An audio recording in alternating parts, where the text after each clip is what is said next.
Bueno, muy buenos días. Buenos días. Buenos días.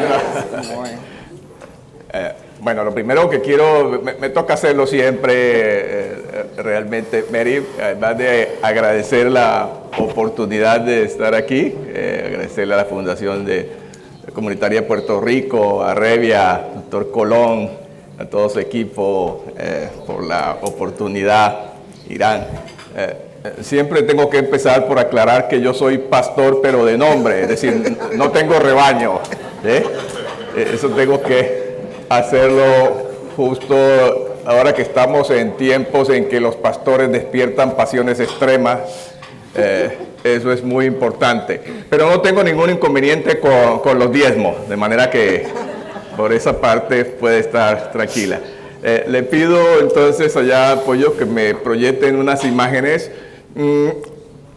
Voy a abordar una mirada panorámica, si se quiere, de la cuestión del racismo y la discriminación racial en el contexto global, con énfasis en los afrodescendientes.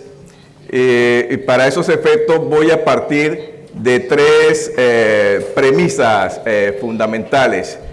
En primer lugar, quiero recordar, porque estoy seguro que todos somos conscientes de eso, que el mundo cada vez es más pequeño y que nadie, absolutamente nadie, es inmune al racismo y a la desigualdad.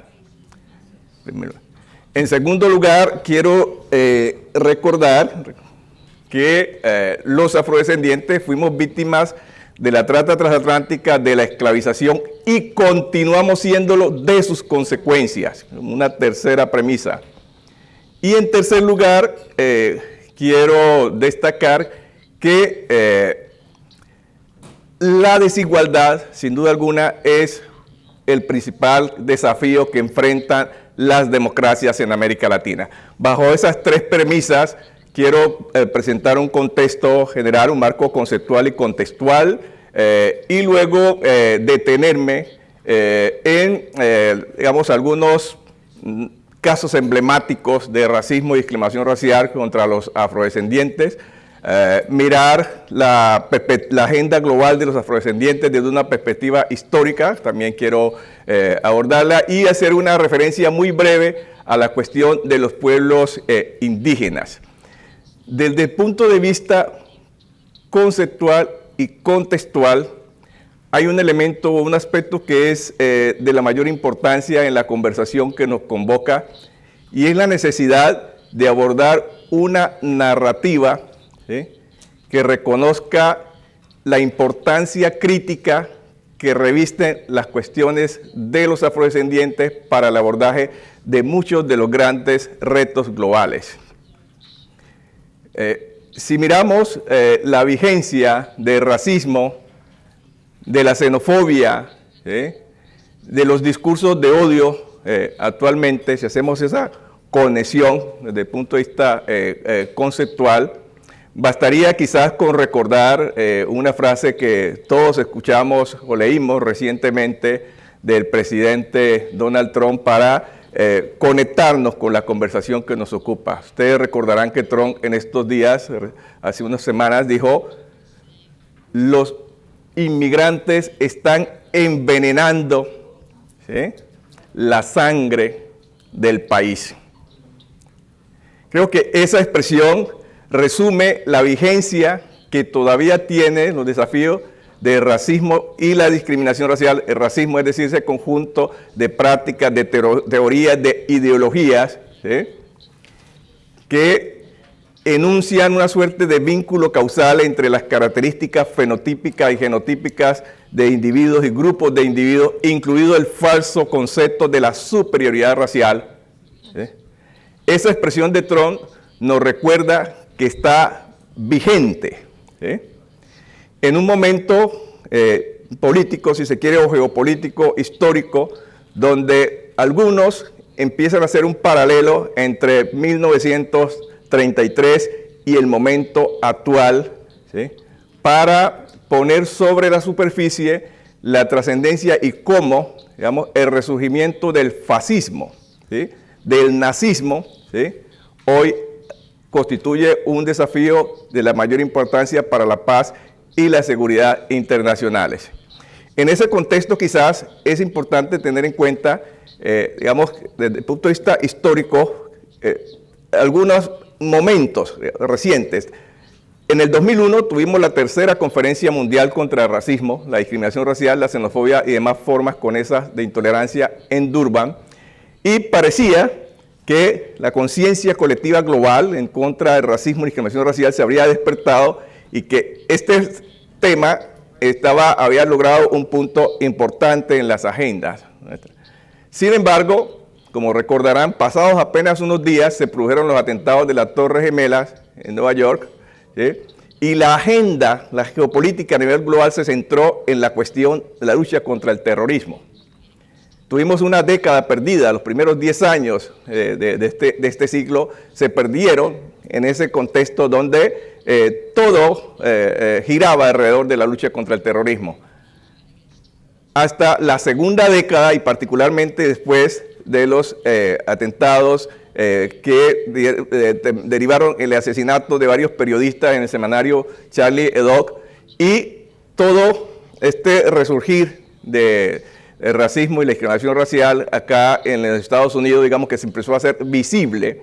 Recordarán que un pastor, ese sí, de alguna iglesia, que llegó a quemar el Corán en la Florida, digamos, se fue configurando allí un clima político y un contexto que hicieron de esta temática un asunto central en las agendas, que logró un posicionamiento, un impulso mayor, digamos, a partir del año 2015, cuando se produjo ese gran flujo de movilidad humana hacia Europa. Recordemos la crisis migratoria, el momento más crítico de la crisis migratoria en Europa en el 2015, que derivó en un proceso, que como lo veremos adelante, de instrumentalización política del racismo, ¿sí? Donde 75 años después de la Segunda Guerra Mundial, tuvimos en Alemania, o se presenta en Alemania, el ascenso de partidos políticamente, abiertamente fascistas, y que hoy se proyectan como la segunda fuerza política en Europa. Esto derivó, aquí vemos unas imágenes de esta marcha del 2018, de una marcha del no al racismo, más de 200.000 personas en Berlín, digamos, empezaron a adquirir conciencia en torno a esta problemática. Sin embargo, ¿sí? La realidad hoy es que los discursos del odio, ¿sí? Y la instrumentalización política del racismo está enquistada, está posicionada en un contexto, digamos, a nivel global. Aquí encontramos unos partidos políticos, algunos que estaban dormidos y que se han fortalecido, otros que se han creado, digamos, al calor de este contexto y que están incidiendo y determinando el curso, digamos, el surgimiento y la profundización de la ultraderecha y el nazismo está marcando la tendencia a nivel global. Pero es que es en ese contexto que es importante observar que los grandes retos, o que muchos de los grandes retos, ¿sí? Globales, ¿sí? Se conectan de una manera muy sólida con las cuestiones de ciertos grupos sociales y particularmente, por ejemplo, los africanos y los afrodescendientes, ¿sí? Donde, por ejemplo, el tema migratorio, como ya lo señalábamos, es apenas un ejemplo, pero la cuestión climática, la crisis climática global, digamos, siempre estamos acostumbrados a mirar la situación de los afrodescendientes, por ejemplo, desde la perspectiva del racismo, pero nos falta una mirada mucho más amplia que involucre otros aspectos. Crisis climática. Hoy está identificado que alrededor del 75% de las enfermedades, las nuevas enfermedades infecciosas, incluidos el coronavirus, ¿sí? Están asociadas a la crisis climática y, digamos, el salto entre animal y el hombre, la mujer, las personas, ¿sí? Están allí muy conectados estos asuntos. Que alrededor del 15% del exceso de muertes que se produjeron en el contexto de la pandemia en ciudades como Nueva York, Wuhan o Lombardía tienen que ver con el efecto de la contaminación del aire, ¿sí? Y entonces allí es donde necesitamos una narrativa que incorpore la dimensión de los grupos étnicos, pero de todos los grupos étnicos relevantes en el contexto que nos ocupa.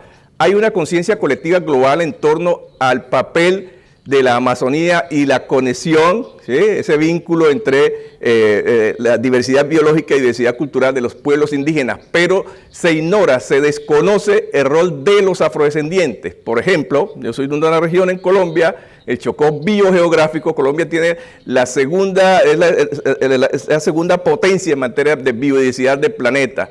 Entonces, la importancia crítica de la biodiversidad para la preservación, ¿sí?, de la salud humana, ¿sí?, es una dimensión que necesitamos, digamos, dentro de esa narrativa, mirar más allá de los problemas de los afrodescendientes, poner, insisto, de relieve su potencial, su contribución.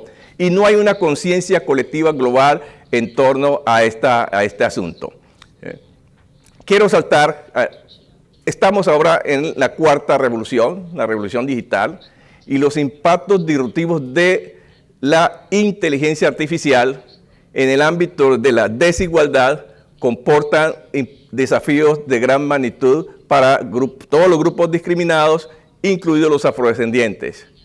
Por ejemplo, en la profundización de la desigualdad, lo que algunos llaman ya la automatización de la pobreza, ¿sí?, porque todas nuestras actividades, salud, educación, el empleo, cada vez están más mediadas por el uso de herramientas de inteligencia artificial. En un contexto donde, por ejemplo, en mi país, Colombia, los afrodescendientes tenemos apenas un 29% de acceso a en materia de digitalización, digamos, ¿sí? Y aquí, el volumen. Tenemos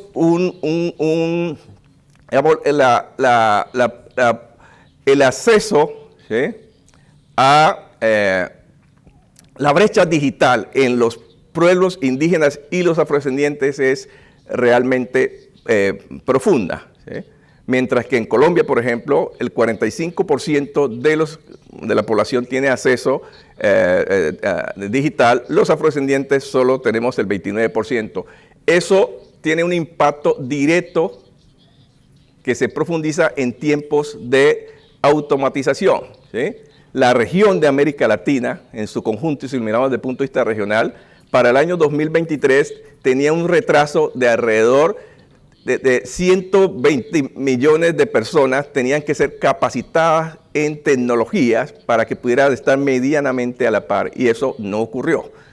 Entonces, si miramos en grupos sociales como los históricamente discriminados, la situación es mayor. Ahí hay un primer impacto. Un segundo impacto disruptivo negativo para esta población tiene que ver con el uso, el empleo de las herramientas de digitalización, de inteligencia artificial en el ámbito de la seguridad y de la justicia. En el ámbito de la seguridad, digamos, la identificación biométrica remota, la identificación facial remota, el ciberpatrullaje y un conjunto de acciones que se despliegan tienen la potencialidad de afectar y están afectando ya de manera desproporcionada a los afrodescendientes y a otros grupos discriminados. Y por supuesto el sesgo algorítmico, que está derivado del hecho de que la información que se utiliza, los datos que se utilizan para, en el ámbito de la inteligencia artificial para alimentar los algoritmos, pues son datos sesgados, es decir, que simplemente traducen lo que está en la realidad histórica, que es la discriminación que ya conocemos. De manera que esos tres ámbitos son determinantes en términos de la situación, digamos, de los desafíos que afrontamos.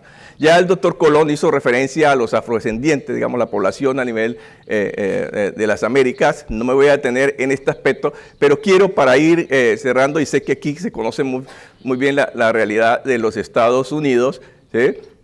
Pero, digamos, es evidente que los afrodescendientes viven menos, que tienen menores oportunidades de empleo, que ganan menos, ¿sí?, que el estrecho vínculo entre pobreza y racismo es muy evidente y que hay indicadores fácticos como por ejemplo el carcelario, digamos que Estados Unidos, que alberga el 4% de la población mundial, tiene el 25% de la población carcelaria a nivel mundial y de esa población más del 40% es afrodescendiente, si pensáramos en los Estados Unidos. Si pensamos en Brasil, encontramos, digamos, situaciones similares en un país donde pese a que tiene casi el 60% de la población que se reconoce como afrodescendiente, tan solo menos del 10% está representado en los partidos políticos, en la representación política, en el Parlamento. Y si pensamos en la mujer, pues las diferencias es mucho mayor. Hay en el Senado 66 hombres, 14 mujeres y de ellas solo una afrodescendiente. Las mujeres afrodescendientes en los cargos directivos del sector privado en Brasil no alcanzan a ser el 2%, por ejemplo, para señalar. Y el homicidio, que es la principal causa de muerte en jóvenes de Brasil, afecta de manera desproporcionada a los afrodescendientes, al punto de que cada 4 horas asesinan en Brasil a un joven de entre 15 y 29 años de edad. Ya me están llamando al orden, me queda poco tiempo. Pero bueno, me voy a quedar en Brasil. Allí tenemos a Marielle Franco, que es una activista, digamos que es el símbolo y el motor, ahorita su memoria, ¿sí? Moviliza la lucha en Brasil. Bueno, no puedo dejar de hablar de Colombia, mi país. Esta imagen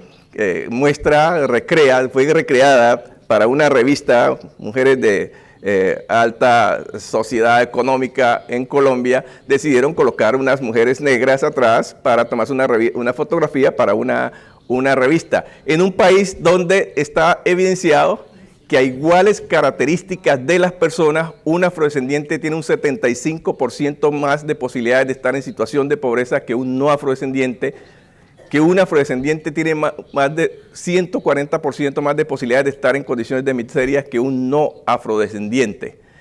Voy a dejar allí, quería detenerme en Haití, pero quiero ser muy respetuoso del tiempo. En el desarrollo del diálogo hablaremos de la agenda de los afrodescendientes desde una perspectiva global. Muchas gracias.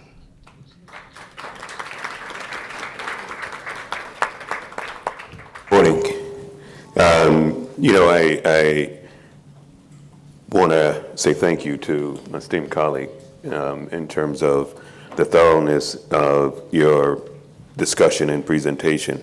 I'm William Bell from Casey Family Programs, and Casey Family Programs was founded by the late Jim Casey, who started UPS. And Casey Family Programs is an operating foundation that doesn't make grants like a traditional foundation, but that we employ over 400 people to work across the United States in every state with tribal nations and others around how do we restore the front line of this fight against global racism. And we believe that the front line is the family. And Mary said something earlier today about how the system is working the way it was designed to work.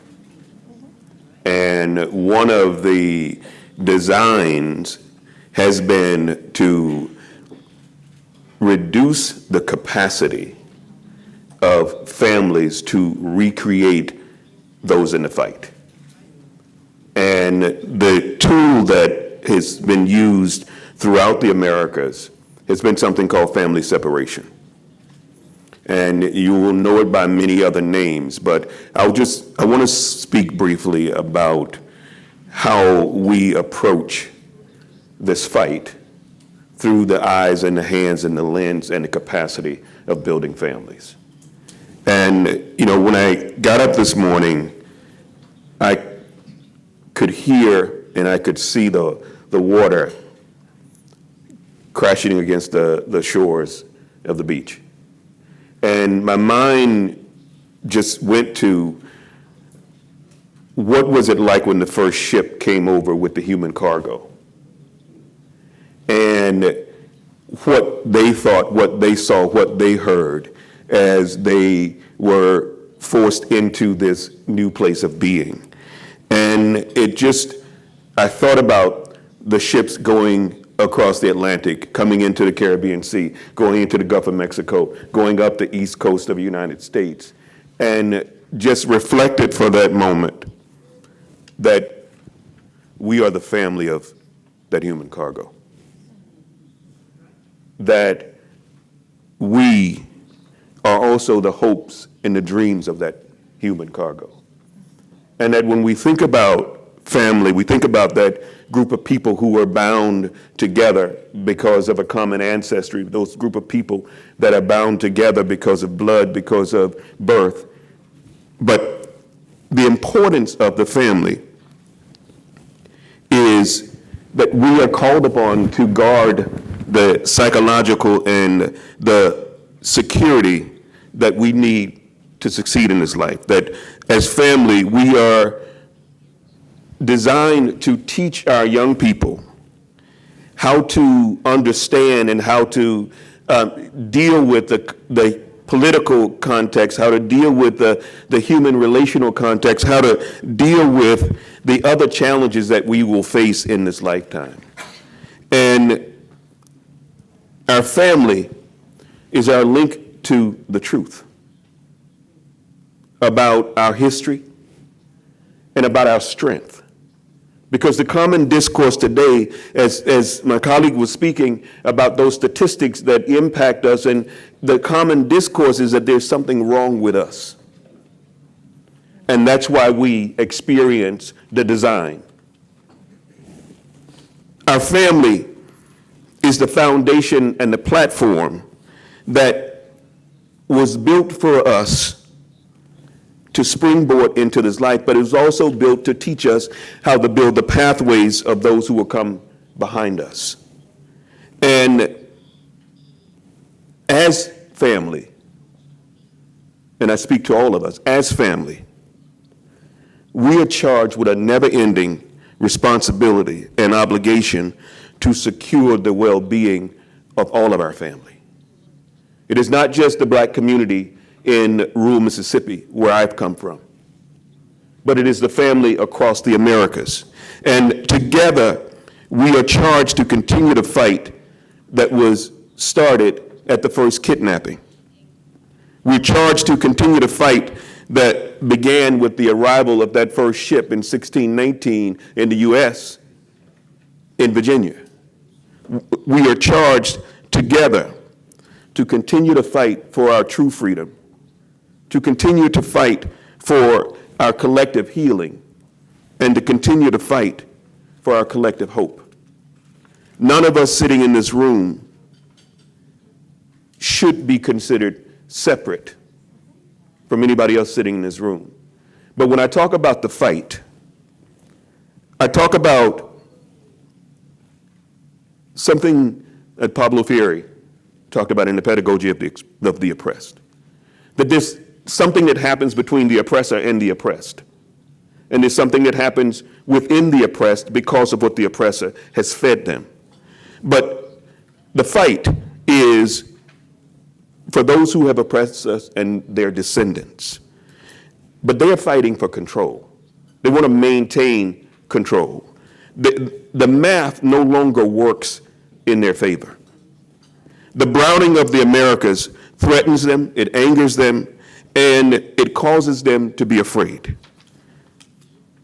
And if they can succeed in separating children from families, if they can succeed in separating families from communities, then their dominance can continue. If they can cause any one of us in this room and in this ongoing conversations to believe that we are at war with each other, for whatever reason, they win. And as I walked into this morning, the words that kept resonating in my head was that I am not your enemy. and you are not my enemy.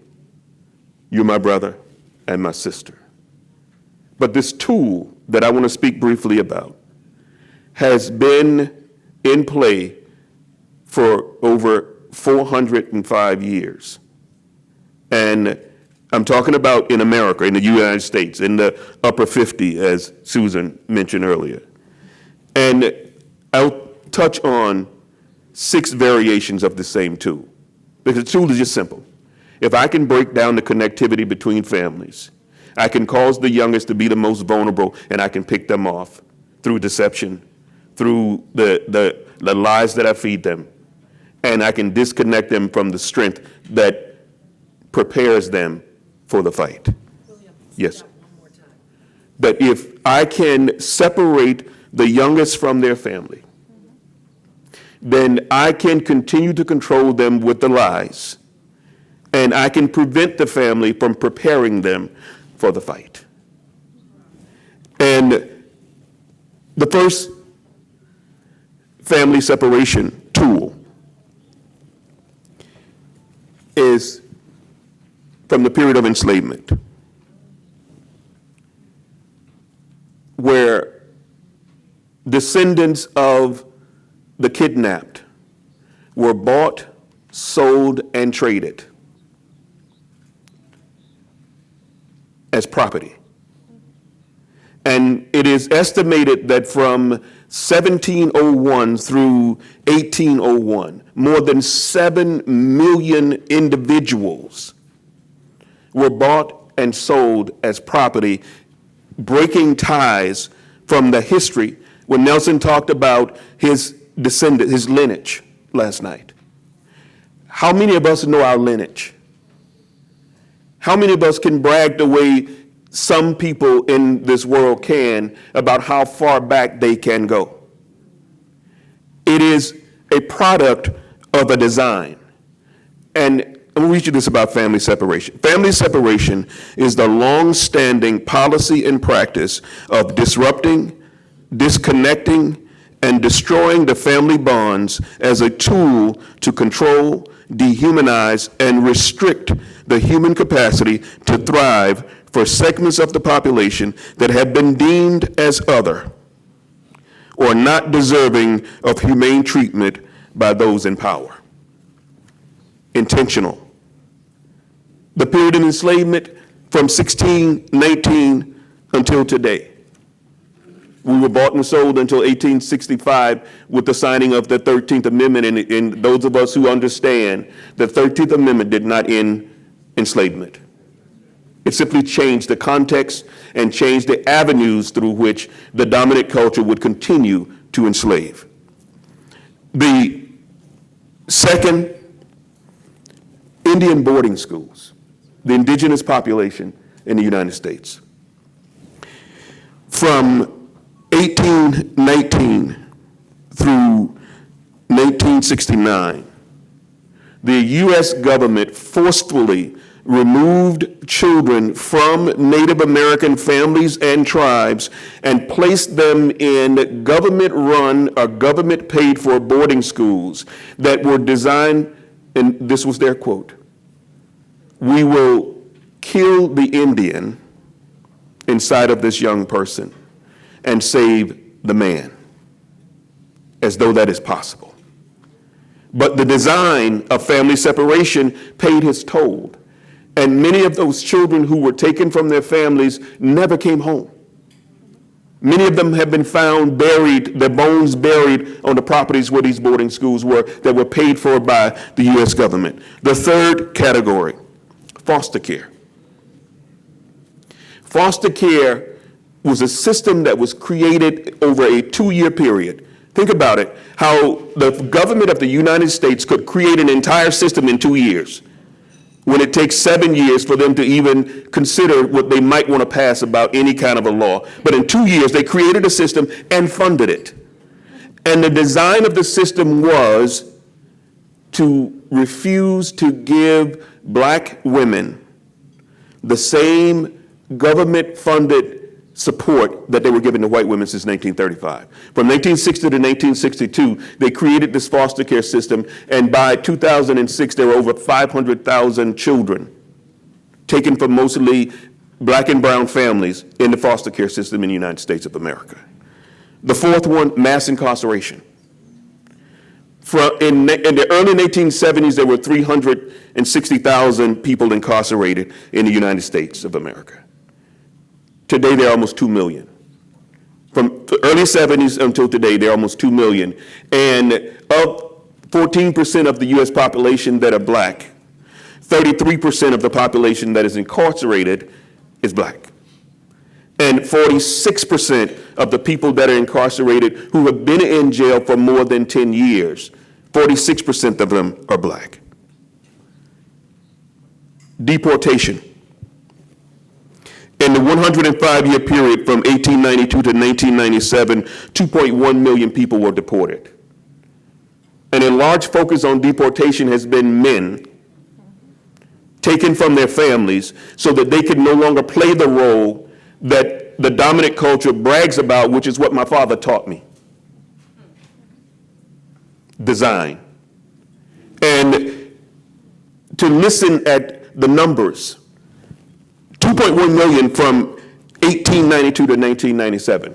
From 1993 to 2001, 1.8 million people were deported. From 2001 to 2008, more than 2 million people were deported in the United States.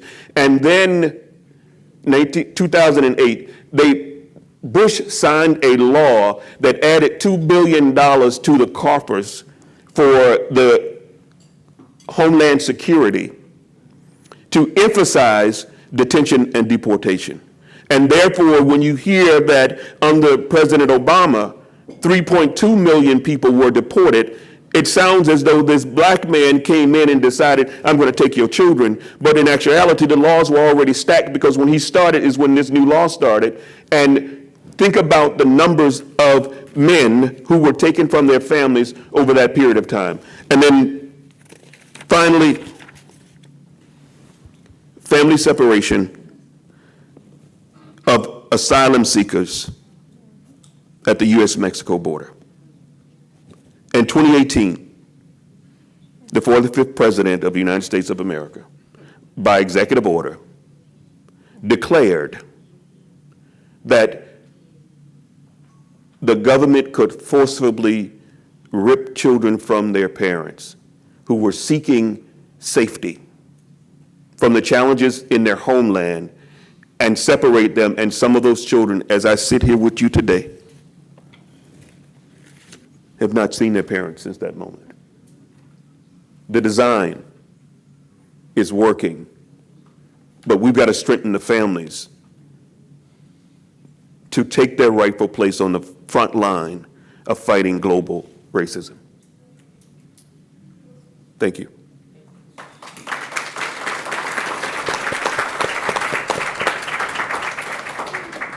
Gracias. Can you tell us what you're seeing in your work at HIP and on the front lines in Mexico?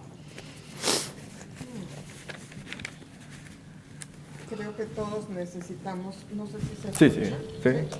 Creo que todos necesitamos una pausa para recordar, respirar y entender que este es un tema muy doloroso. ¿No me escuchan bien?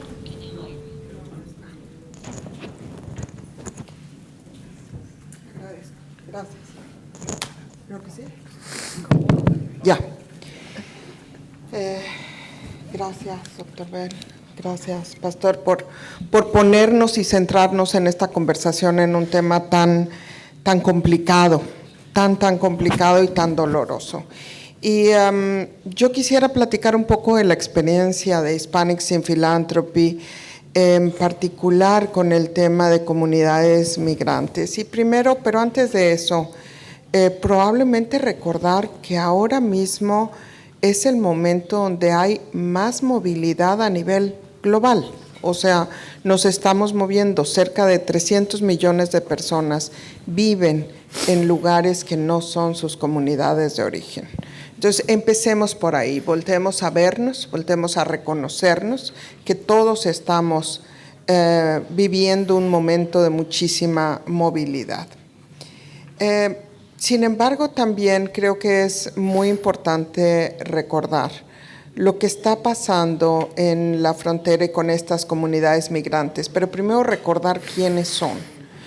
Estas comunidades vienen sufriendo y vienen siendo desplazadas por diversas causas muy complejas que vamos a estar hablando de esos temas también. Sin embargo, hay algo en común.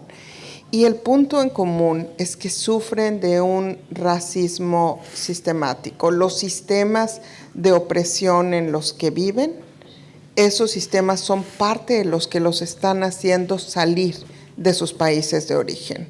Entonces, eso es algo con lo que viajan y con lo que llegan a sus nuevas comunidades de origen y continúan bajo esa opresión y esos sistemas que los excluyen. Entonces, quisiera también mencionar un par de temas que para mí son muy importantes. Uno tiene que ver con los derechos de estas comunidades. Nosotros pensamos que los derechos humanos no los perdemos y todos ustedes saben que estas comunidades han perdido muchos de sus derechos al viajar.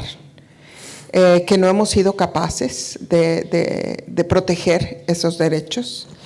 Y uno de ellos muy importante, y les voy a decir por qué es muy importante, es el derecho, sus derechos políticos. Los derechos políticos de esas comunidades serían absolutamente diferentes si tuvieran esa voz, si pudieran las comunidades o los venezolanos que están viajando y que están en México, en los Estados Unidos, pudieran emitir un voto y tomar decisiones en sus países.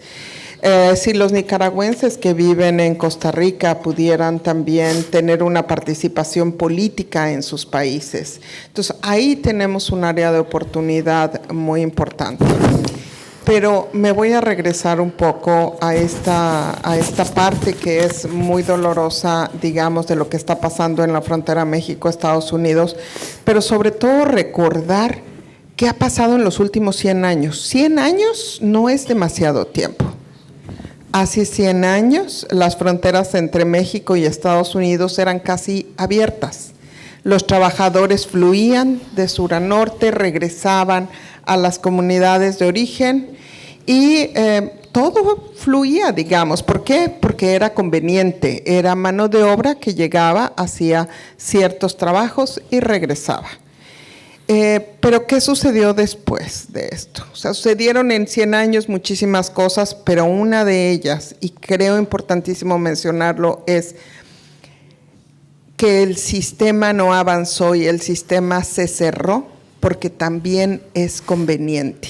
Es un sistema hecho para que las personas que buscan asilo fallen en su búsqueda de asilo y refugio.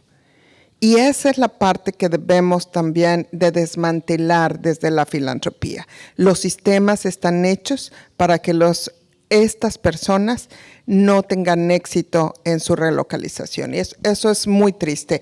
Déjenme poner 2 ejemplos de este tema. De algunas, les voy a decir por qué quiero comentarles esto. En 1938 el Congreso de los Estados Unidos pasó una ley de trabajo justo, donde se definieron también los salarios mínimos. ¿Saben quiénes fueron excluidos en esa ley intencionalmente? Trabajadores agrícolas y trabajadores domésticos. O sea, ojo. ¿Quiénes han estado? ¿Cuál es, la economía de los Estados Unidos también, o mejor dicho, el interés de estas comunidades migrantes de insertarse en los Estados Unidos es porque se insertan en un modelo económico, se insertan en una fuerza laboral. Sin embargo, ¿quiénes se han beneficiado en esa economía de esa fuerza laboral? O sea, a quienes hemos visto trabajar ha sido por supuesto, personas provenientes de África que trabajaron recolectando, cosechando algodón. Hemos visto trabajadores chinos construyendo también railroads, vías del tren. Hemos visto también trabajadores irlandeses. Y yo creo que quiero realmente resaltar un tema muy importante aquí que me gustaría que nos lleváramos todos. Los espacios que alguna vez fueron llenados por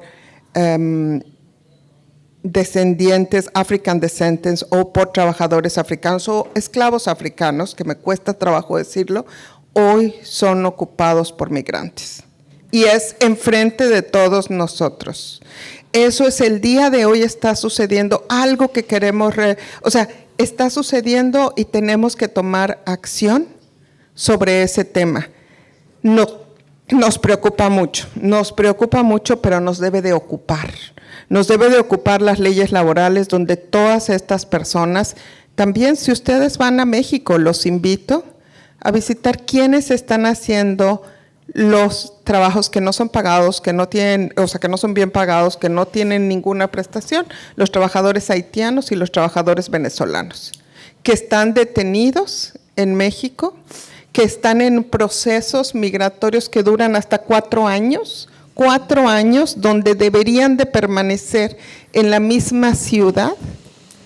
Están hechos los sistemas para que esto falle. Entonces, debemos de reconocer que realmente lo que estamos viendo es los migrantes, es la nueva esclavitud que está enfrente de nosotros. Y obviamente los migrantes afrodescendientes son aquellos que sufren en particular de ese racismo, ese rechazo. Y nada más mencionar, Mary, porque creo que el tiempo nos está comiendo, estamos nosotros en Hispanics in Philanthropy también desarrollando y colectando información sobre la intersección entre racismo y migración. Trabajamos con un colectivo de 15 organizaciones que están en todo el corredor, donde colectamos casos específicos que además se pueden presentar, se pueden documentar ante la Corte de cómo las autoridades están haciendo perfilamiento racial para capturar a las personas por su estatus, por cómo se ven. Entonces, hay miles de cosas que tenemos que estar avanzando, que tenemos que estar discutiendo, pero también reconocer que de verdad este tema es muy complejo, que las razones que vemos las políticas están quedándose cortas, pero están quedándose cortas porque hay gente a la que le funcionan. Es intencional que el sistema de refugio en México no tenga presupuesto. Es intencional que los sistemas, digamos, de fronterizos también las fronteras se hayan militarizado. Eso es intencional. Entonces, ¿qué tenemos que hacer para combatirlo? ¿Cómo podemos nosotros dar la vuelta a un proceso que lo que genera es odio y separaciones? Entonces, me quedaría con esa parte, Mary, nada más mencionarlo así. Gracias a todos.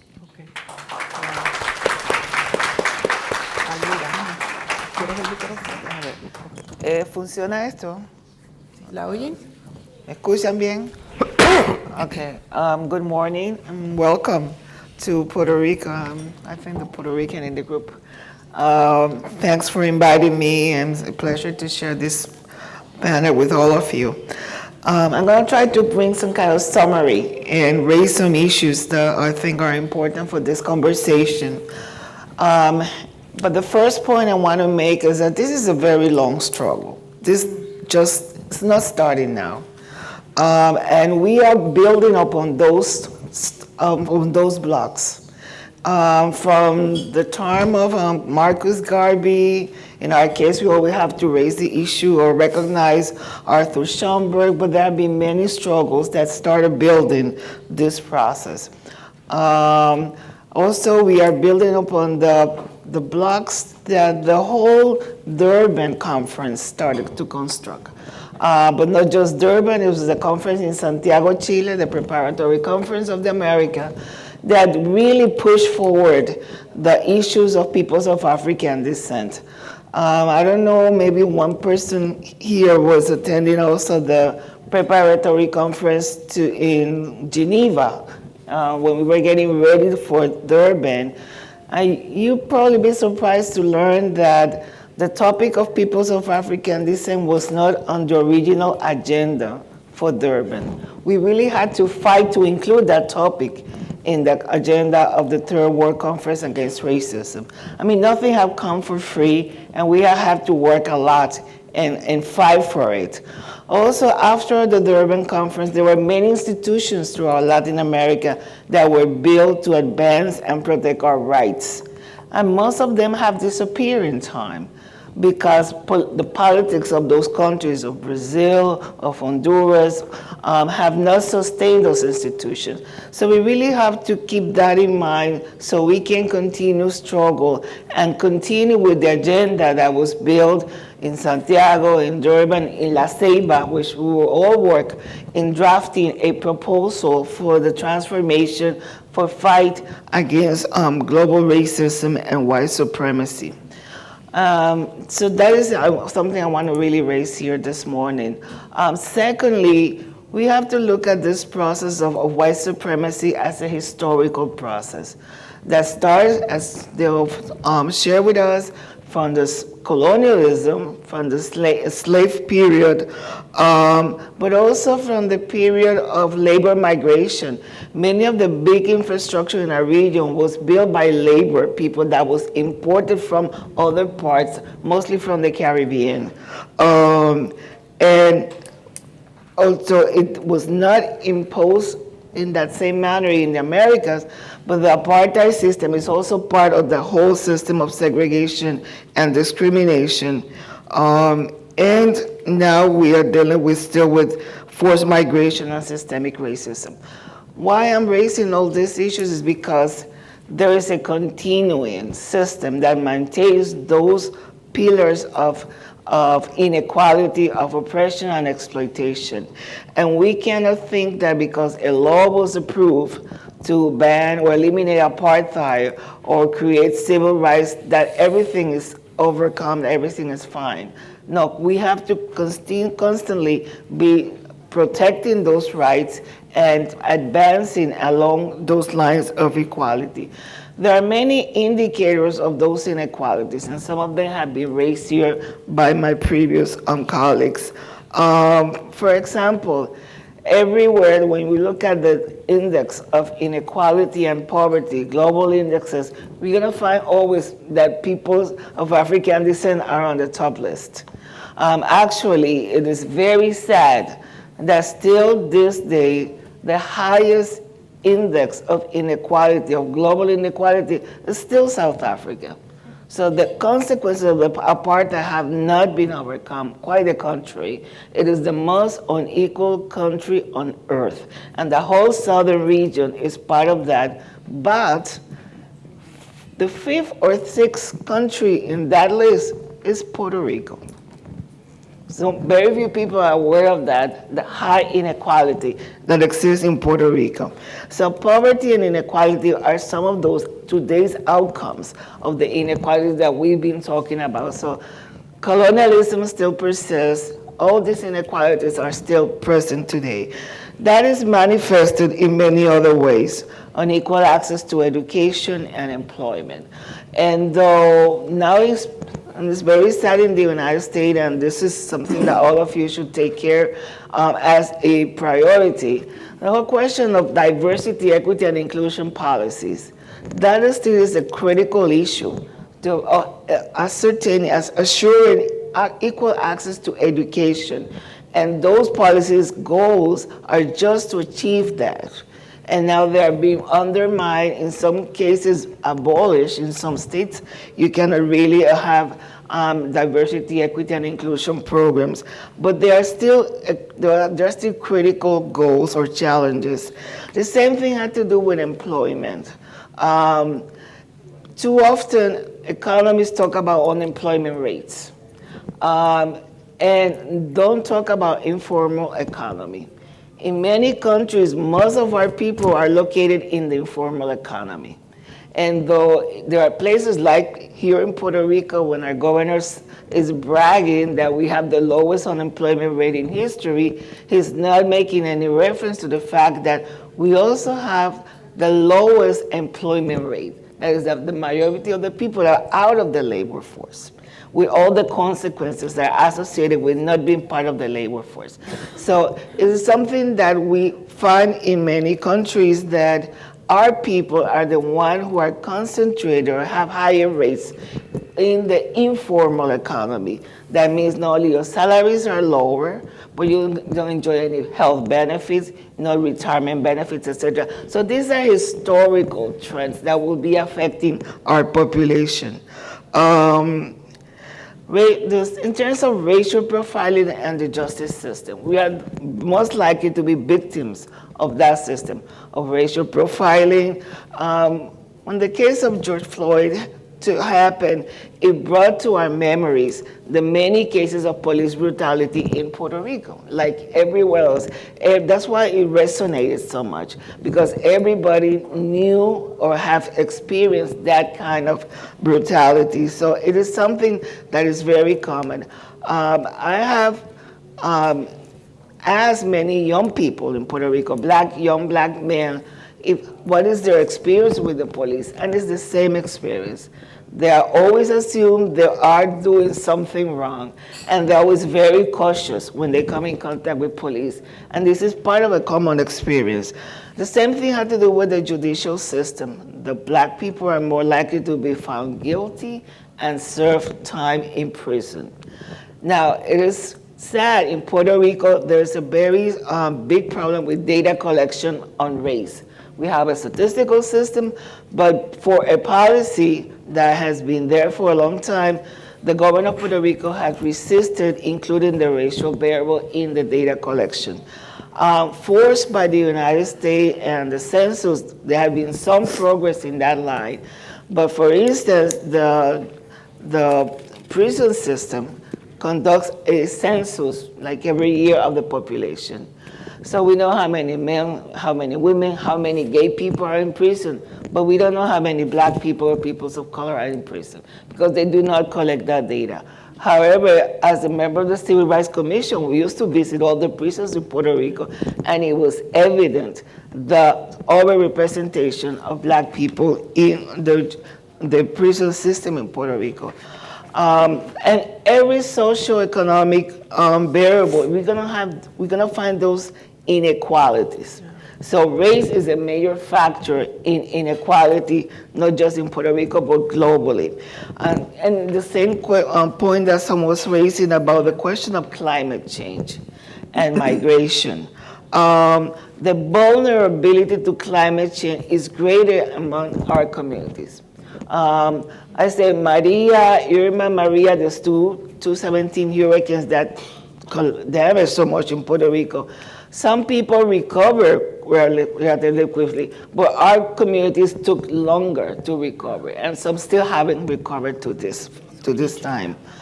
Now in the United States, there's a lot of conversation, and the media is covering the whole question of migration, but focusing on the Mexican border.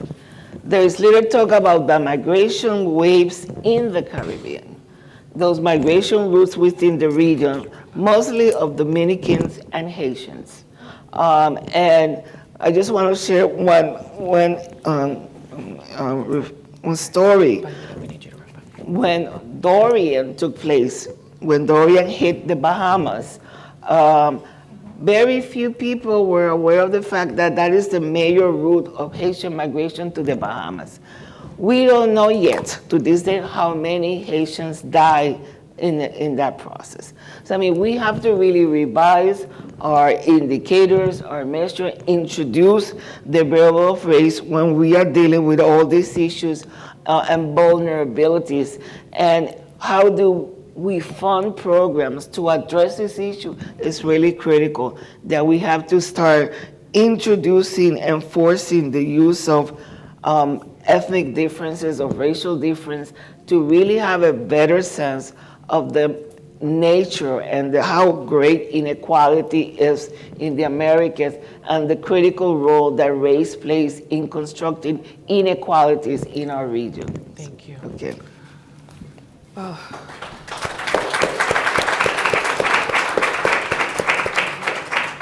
What an incredible set of presentations. I'm going to ask the panelists some questions, and then I'm going to open it up for what I'm guessing are many questions from you. I want to start with this conversation. ¿Te lo pregunto en español o quiere que te lo pregunte en inglés? Explícame, ¿qué es lo que se está desarrollando en Latinoamérica para combatir el racismo? ¿Qué es lo que tú ves y cuáles son cómo podemos hacer una red, una conexión entre los Estados Unidos y Latinoamérica? So I'll repeat the question in English. I said, what processes or what do you see in place in Latin America that's addressing anti-racism, and what could we do to strengthen relationships here in the United States? Bueno, seguramente Esi compartirá conmigo que estamos en un momento como de decantación de la agenda de los afrodescendientes y de articulación a nivel regional.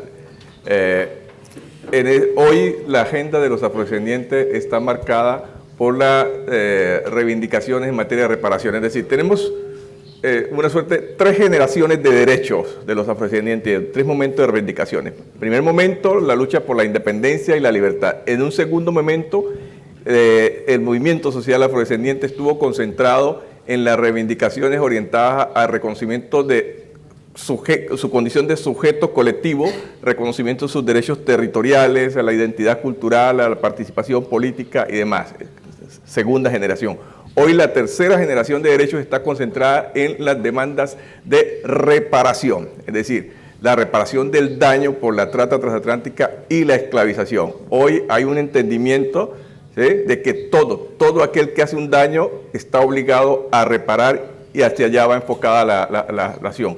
Y hay un eje articulador de esta agenda que es una iniciativa con miras a una declaración internacional sobre los derechos de los afrodescendientes que está en negociación a instancias de las Naciones Unidas y que se ve como el elemento articulador de América Latina, de África, el Caribe. Estamos convergiendo en torno a esta discusión. Fantastic.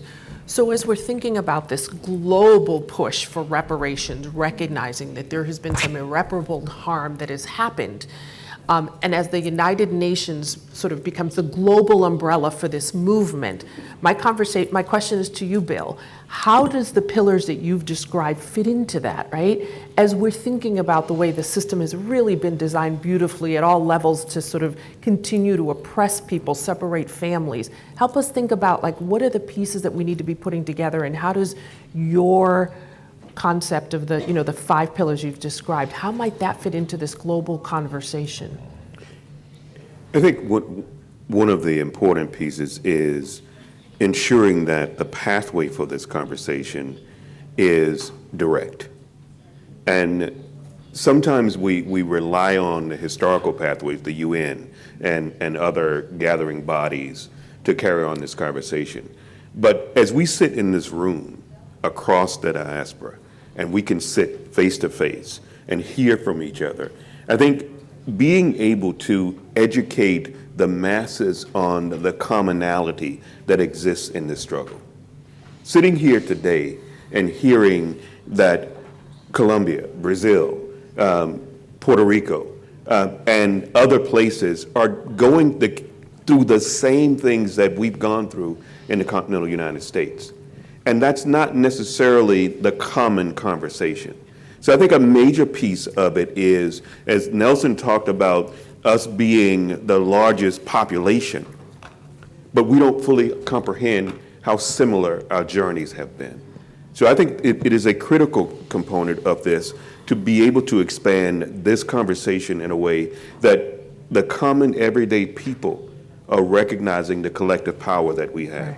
For change. So how do we do that? Because we're losing the narrative. We're losing the narrative. We're losing this collective sense of we're all doing this together, and one system that's oppressing or affecting one population of people affects us all. This is a question for everyone. Yes. How do we regain this narrative, and how do we take control of it? Because we're losing it. Well, I think one piece of it is the reality that the 25 foundations in this room have the capacity to spend dollars on narrative change, have the capacity to talk about how do we believe that should happen? Not necessarily how the foundation with the largest checkbook determines how that happens, but how do we collectively recognize that this narrative change piece is vital and important, and that we can do it if we choose to. Because there's literally nothing stopping us except ourselves. Yeah, gracias. Thoughts? Totalmente de acuerdo. Yo creo que la acción colectiva de las fundaciones que están aquí en la mesa. Perdón. Gracias. Totalmente de acuerdo con el tema de que debemos de hacer una acción colectiva, las fundaciones, hablar del tema de cambio de narrativa y también reconocer y reconocernos que la filantropía también tiene unos retos propios en los que tenemos que trabajar. O sea, los fondos filantrópicos que se han creado también han sido a partir de esos modelos que privilegian a algunos y desfavorecen a otros. Entonces, nosotros mismos tenemos que vernos desde ese sentido. Es un tema doloroso, pero tenemos que reconocerlo. Entonces, creo que ese es un punto muy importante, reconocer que muchos sobre todo en América Latina, o sea, lo puedo decir como mexicana, los grandes capitales y la filantropía en América Latina viene de un modelo colonialista, de un modelo abusivo hacia las comunidades indígenas y afro.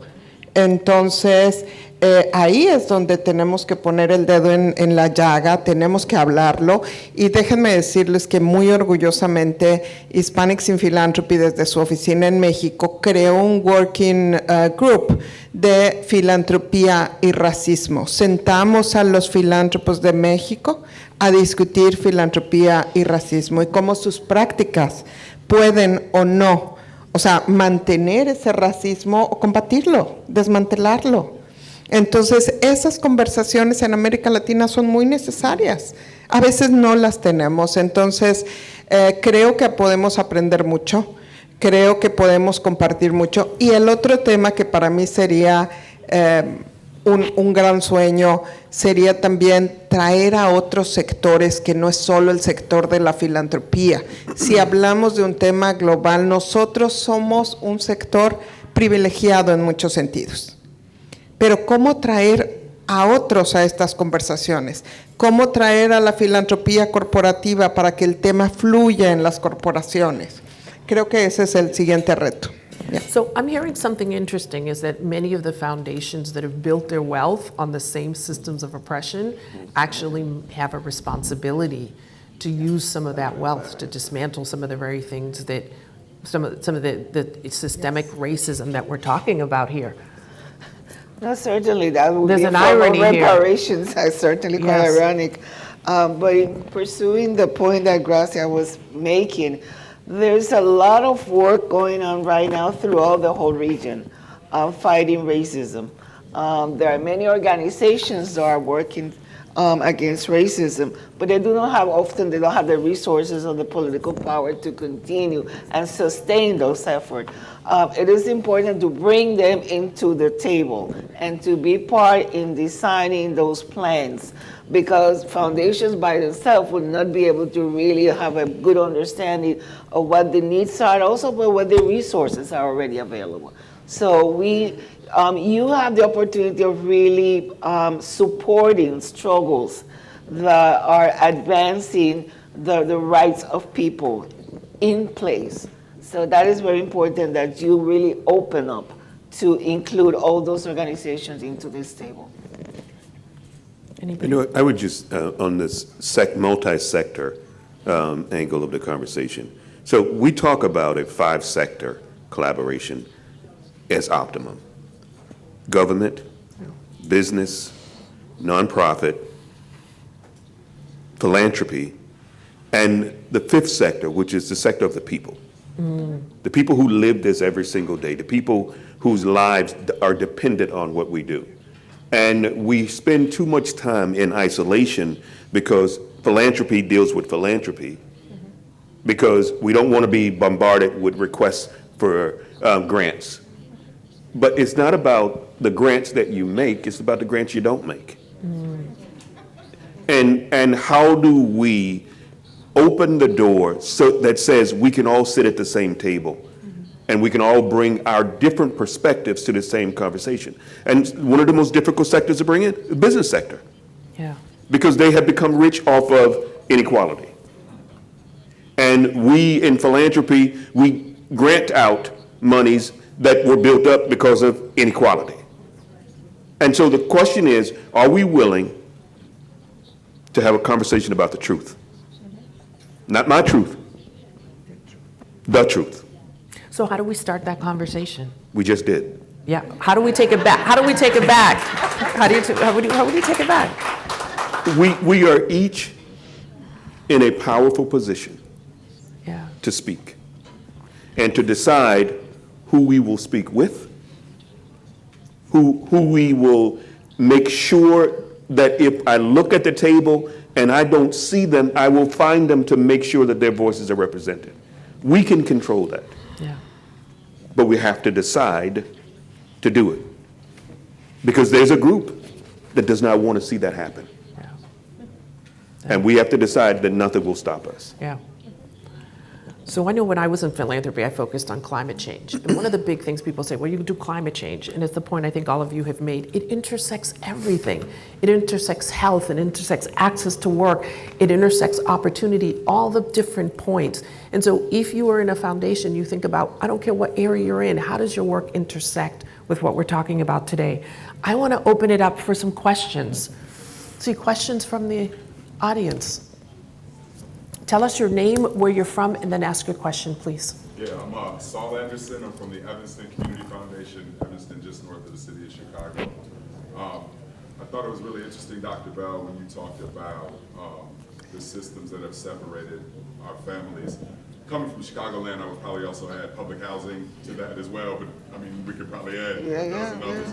But I Pass me the also, mic. Pass me the mic. Mr. Murillo, when you talked about the digital divide, and I thought about like how many people connected to these movements online, right? The movements around 2020 and post George Floyd, and how so many of our folks globally are disconnected, and we've been disconnected at the family level. And I'm just wondering how we reconcile those things and start thinking about how we can maybe use tools that are actually available to reconnect us to the fight, but so many of our people don't have access to. Great question. I'll jump in. I don't mind talking.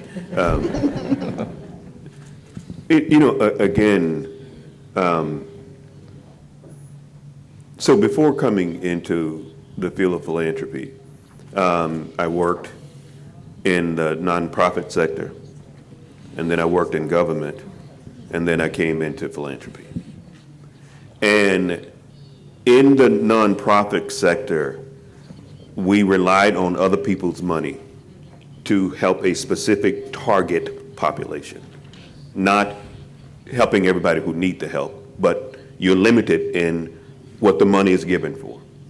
In government, we had an obligation to help everybody, but yet we chose to put the annual budget only in certain places. And in philanthropy, we have the luxury to decide who gets the resources and what problems we decide are connected enough to where we started in order to move this energy forward.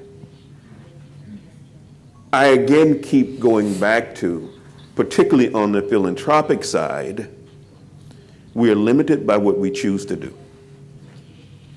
On the side of people being disconnected from the digital perspective, people being disconnected from the climate change, the conversation about the areas that are still not yet rebuilt, the same thing for Katrina.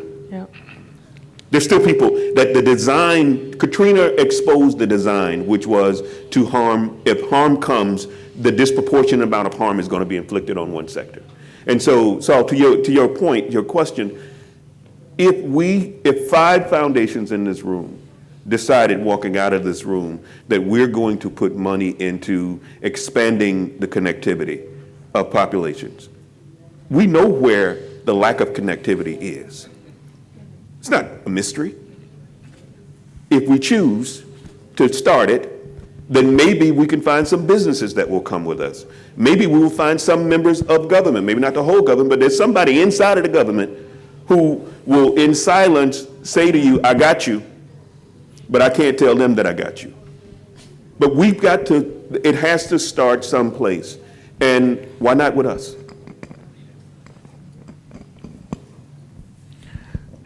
Other questions? Sí.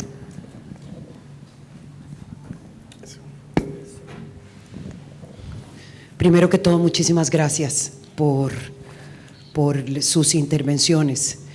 Quería plantearle lo primero, cuando le escuchaba el concepto de la ruptura de la familia, y me parece que allí quisiera escuchar sus observaciones. Nosotros tendríamos que utilizar la construcción de la familia más grande como un eje central para la acción colectiva. O sea, de construir la idea de que las familias que nos arrebataron es lo que estamos reconstruyendo. Somos parte, como lo dijo usted, de una tribu mayor, del África global, y insertar en la narrativa que realmente lo estamos haciendo como esa familia grande, digamos, cómo hacer para romper la lógica de que las familias son aquello que ellos destruyeron para destruir nuestro sentido de ser. Me encantaría escucharle. Lo segundo que quisiera subrayar es que, y me gustaría también como escuchar las observaciones del panel. La acción contra el racismo sistémico implica una acción sistémica. O sea, no hay forma en que una pueda transformar algo con medidas coyunturales que traten de transformar algo que está estructurado en toda la institucionalidad. Yo quisiera ahí plantearles, espero que lo pueda hacer en la tarde un poco más detalladamente. Por eso promovemos la coalición global contra el racismo sistémico, porque es juntar diferentes partes para actuar conjuntamente, construir una nueva narrativa, utilizar las herramientas que tenemos de arriba para abajo y de abajo para arriba para crear una nueva sociedad antirracista. Entonces la pregunta es, ¿cómo en acciones vamos avanzando en esa creación de esas alianzas mayores para la construcción del sueño que está allá, y es el de reconstruir la dignidad arrebatada? Gracias. Wow. A ver, yo creo, estoy de acuerdo, sin duda alguna, creo que todos coincidimos en que a problemas estructurales, soluciones estructurales. Eso no hay discusión. Creo que el tema de la ruptura, ¿sí? Desde el punto de vista familiar, es cierto, tenemos un desafío en términos globales, pero indudablemente nos toca ir construyendo también desde las circunstancias específicas. Por ejemplo, en los Estados Unidos, para el año 2008, ¿sí? Había 1 millón de niños que estaban sin padres, sin madres, porque sus progenitores estaban en las cárceles de los Estados Unidos. Entonces, desde el punto de vista, digamos, de la situación concreta, real, es decir, de la ruptura familiar, la referencia a la situación en términos migratorios, digamos, la población infantil, que en estos momenticos, bueno, sabemos cuáles son las estadísticas. Realmente el proceso, sí tenemos la necesidad, digamos, de una construcción desde el punto con una mirada muy global, como la plantea la presidenta Esi, Pero sin duda alguna tenemos que abordar esos casos concretos, específicos hoy, que son de una magnitud igualmente importante. De eso no cabe duda. Let me add to that, that it's important that we support global initiatives that are already advocating this goal. It is critical that the second decade of peoples of African descent be approved. It is critical that we support the work of the Permanent Forum. But also we must demand, for example, from the United Nations to produce an intersection to introduce the question of racial discrimination into the SDG agenda. There cannot be really two separate agendas. They really should be one.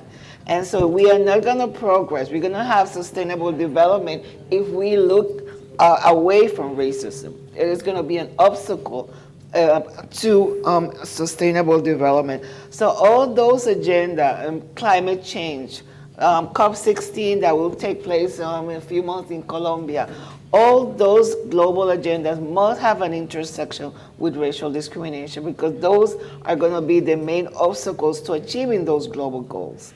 So I mean, we really have to push at every space, every forum that we participate, the need to include the question of racism and how do they help or advance that global goal.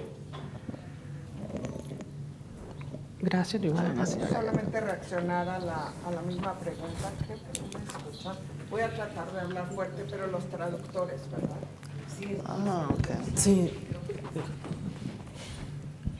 Muchas gracias.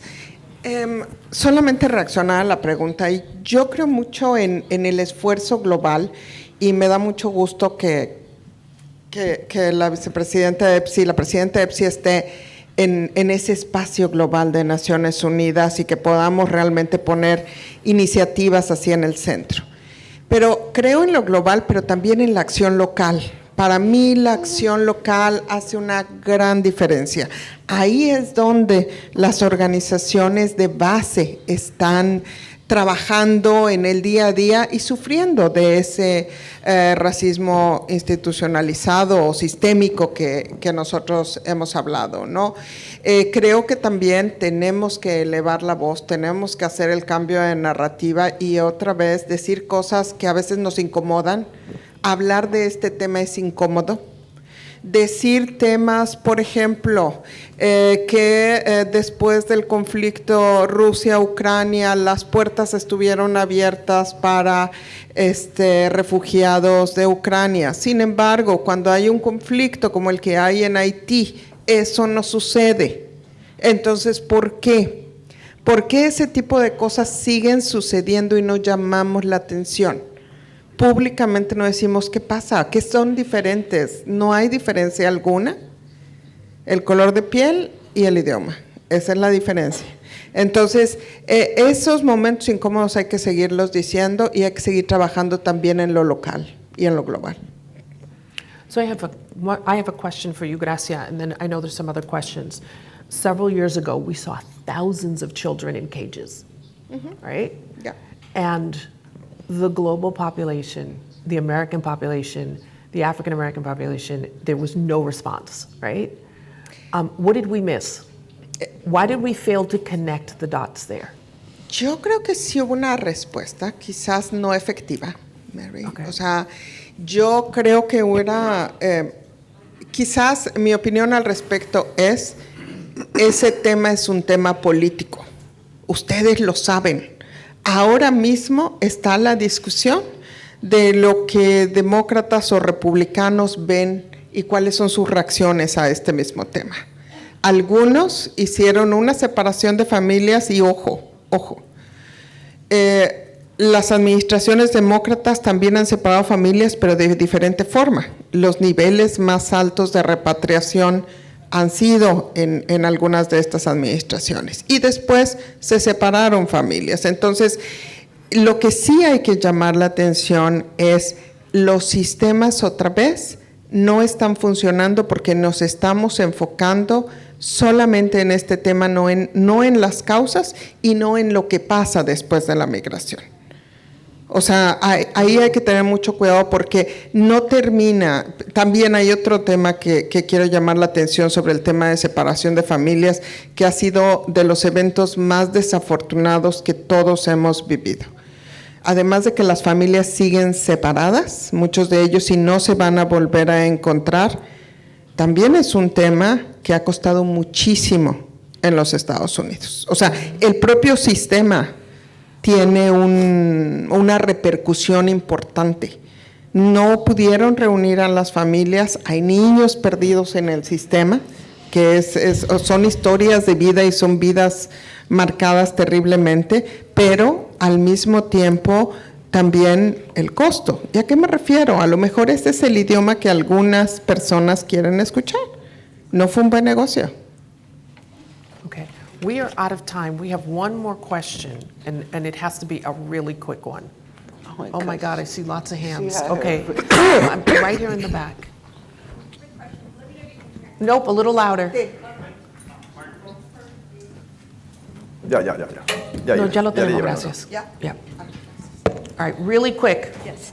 Thank you so much. Lily Genghis from the Caper Foundation. We're focused on racial justice and technology. So on the technology side, I wanted to bring up the point that was brought up earlier around artificial intelligence and all the algorithmic bias discrimination that's already been encoded based on the data and how those models are being informed. And also the point that got brought up earlier, the lack of digital equity, just the basic foundational gaps of access in connectivity and affordability. So my question is, thinking about how all of this, our rights that have been encoded, we're missing the digital civil rights conversation. And so wondering how are your organizations or how can this group be able to come together to really center on how do we incorporate that into our work? Because right now there's trillions of dollars going towards this investment. And even though there's billions of dollars here, we're still working at a different scale. So wondering what's the call to action here for us? Say that it has been said and repeated that this is the first of many gatherings and conversations. I think we've heard enough this morning to say that this needs to be one of our top issues to focus on, and that we can get to the answers to your question as we go forward, as long as we refuse to let this slide to the side. And I've heard enough to know that we have to keep moving this the same way we have to keep moving on climate change and the other things that we've been talking about. I hate to stop this wonderful conversation. There will be more to come. We have a discussion this afternoon on Black leadership. We're going to come back and have the discussion on reparations. And tomorrow we're going to try to figure out what some next steps might look like that are systemic, that enable us to figure out what the global tent looks like, but is based on local action. I just want to thank all four of you. This was an amazing panel. Thank you. Thank you.